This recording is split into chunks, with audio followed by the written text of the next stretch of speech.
This is a story from the Grimm brothers, and it's one that I first heard when I was 11 years old, when our head teacher told it to us in assembly. And I've never forgotten it, which means I've remembered it for more than 10 years now.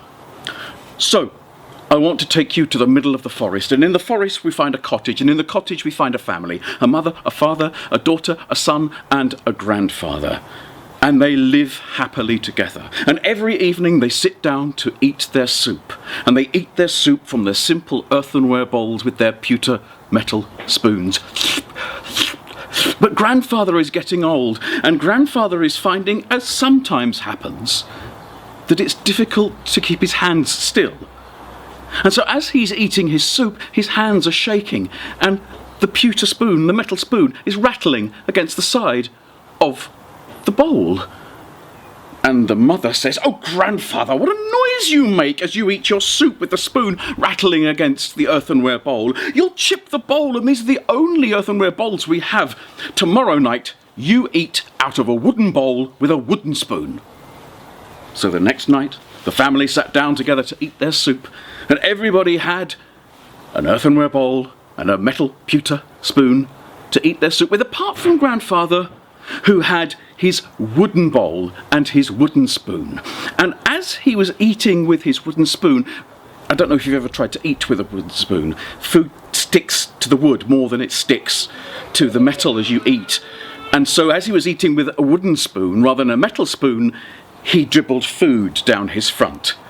As his hand shook, he dribbled food on the table, and mother said, "Oh, grandfather, what a mess you're making. You've now got food all over the table and all down your front. We can't have this. Tomorrow you sit, and you sit on the floor to eat your food."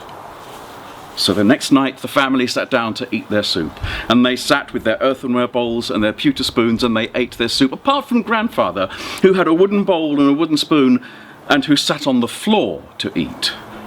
Now, I don't know about you, but I do not like sitting on the floor with a bowl of something to eat. It's difficult to balance, and imagine doing that with your hands shaking very slightly as well. The inevitable happened. The spoon fell from his hand. It knocked the bowl fell to the floor, and the soup went everywhere. And mother said, "Oh, grandfather, what a mess you make.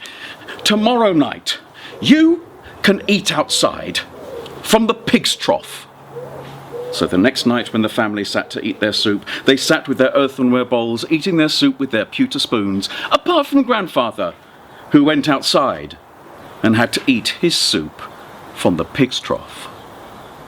And this is how life went on in the family, until it was market day. And on market day, mother and father kissed their children goodbye and left them being looked after by their grandfather. When mother and father came home from the market, they found their son and their daughter very busy at work. They'd got wood, they'd got hammers, they'd got nails, they'd got saws, and they were busy making something. And there was obviously a conspiracy going on, because they were trying to hide what they were doing from their mother and their father when they came back from the market. But father said, "You two, what are you doing?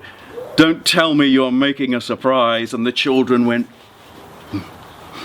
"Who are you making a surprise for?" said father. "Is it for us? For your mother and father?" And the children went, "Mm." And the mother and father said, "Oh, tell us. Come on. We've spoilt it now, I know. Tell us what you're making." And the children looked at their mother and father and said, "Mum and Dad, we're making a special present for you. We're making a pig's trough for you, for when you get old."